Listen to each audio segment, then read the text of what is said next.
Assalamualaikum warahmatullahi wabarakatuh. Ni hao ma. Assalamualaikum. Bismillahirrahmanirrahim. Alhamdulillahirabbil alamin.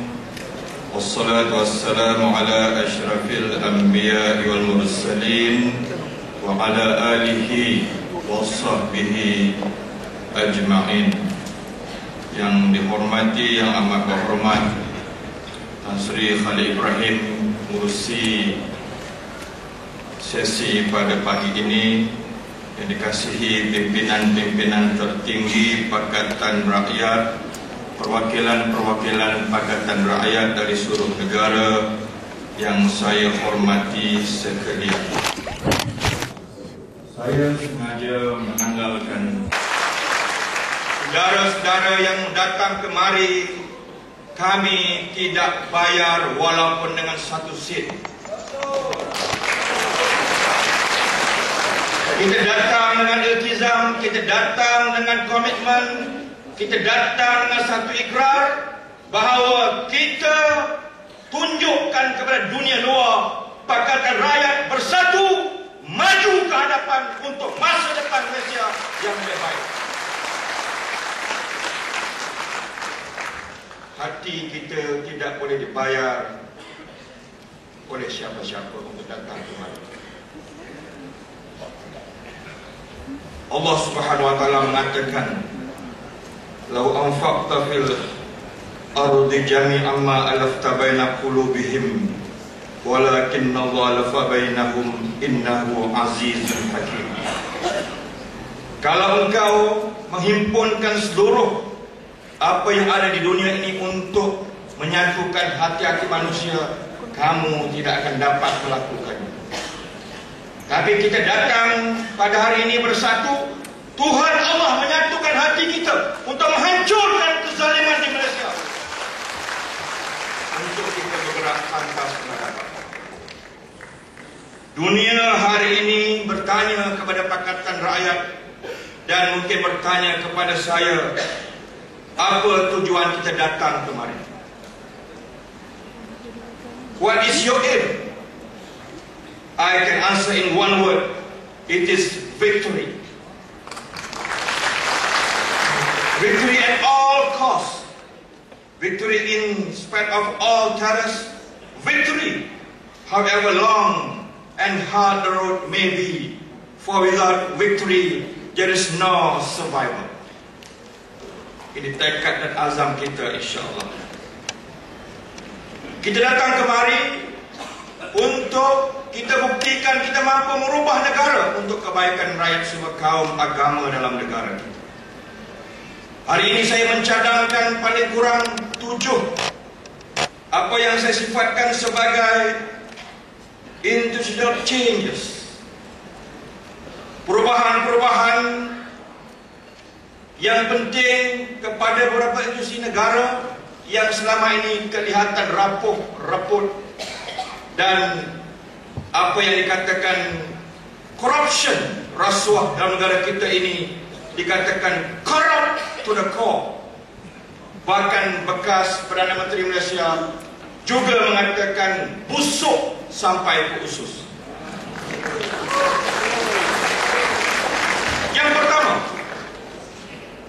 yang mesti diubah ialah kita mesti laksanakan adalah SPR. Akta SPR perlu dipindah segera. SPR mesti dipantau oleh Parlimen. Pengurusi setiausaha ahli-ahli lembaga perkara SPR dilantik oleh Duli Yang Maha Mulia Seri Paduka Baginda Yang Pertuan Agong. Pelantikan tersebut adalah dibuat selepas calon-calon jawatan-jawatan tersebut berjaya melepasi sesi soal jawab dan soal selidik jawatan kursi khas Parlimen yang bipartisan. Tugas Perdana Menteri yang mewakili eksekutif hanyalah mencadangkan calon-calon tersebut kepada jawatan-jawatan tersebut. Setuju? SPR diberi hak untuk mendaftar dan memantau parti-parti politik penyata akaun dan sumbangan derma dari parti-parti politik oleh mana-mana pihak adalah di bawah pemantauan ini, dan maklumat-maklumat ini mestilah sentiasa terdapat di website SPR dan parti-parti politik yang berkenaan.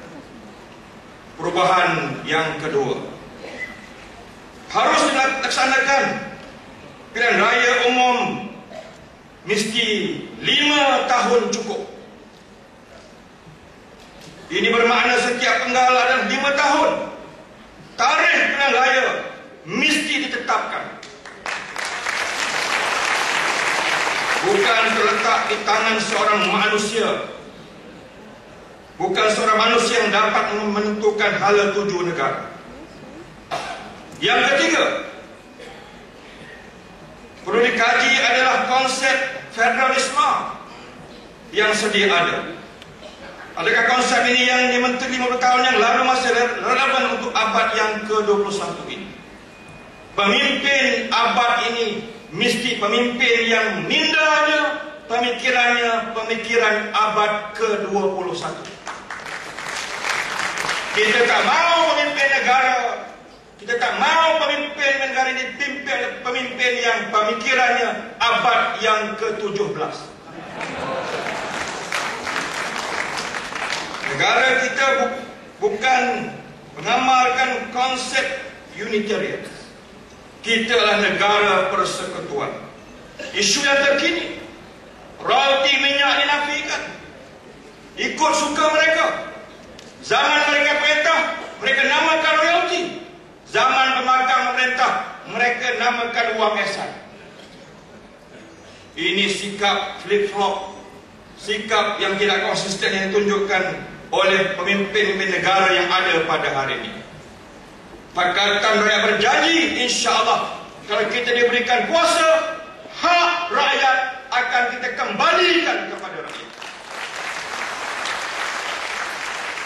Tuan-tuan sidang konvensyen yang saya hormati sekalian, tiba masanya satu Suruhanjaya Diraja atau satu jaga khas di bawah Parlimen ditubuhkan untuk menyemak kembali apa yang telah dirampas, apa yang telah dicabul dalam senarai persekutuan dan juga senarai negeri.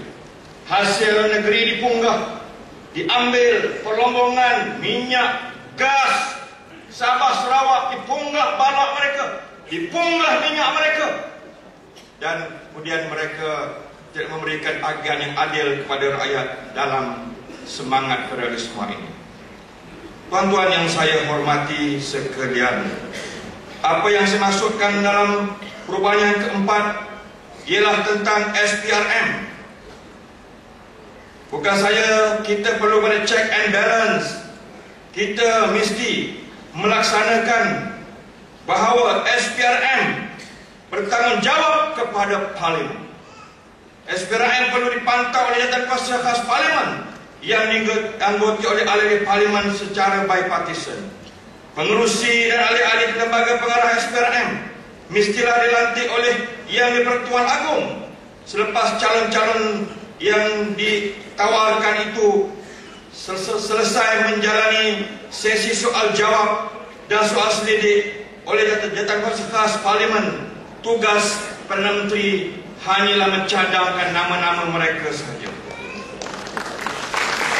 Pada hadirin sekalian, dalam mewujudkan check and balance juga, kita minta akta rahsia rasmi dikaji dengan serius. Satu akta baru, iaitulah Freedom of Information Act.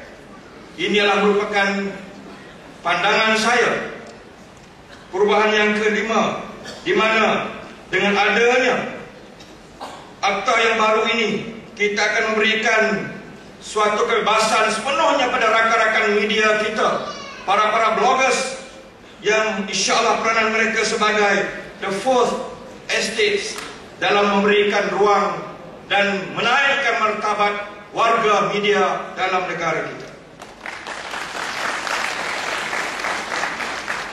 Para hadirin sekalian, penggunaan kuasa eksekutif ada kelemahannya. Penyalahgunaan kuasa eksekutif menyebabkan penindasan terhadap rakyat selain daripada Parlimen Dewan Undangan Negeri dan Mahkamah perlu diwujudkan ruang dan kemudahan untuk rakyat menuntut keadilan. Saya menyarankan ditubuhkan ombudsman atau badan hisbah di peringkat pusat dan negeri. Bagi saya inilah cadangan yang keenam yang perlu dilaksanakan bagi membela setiap inci hak rakyat di dalam negara.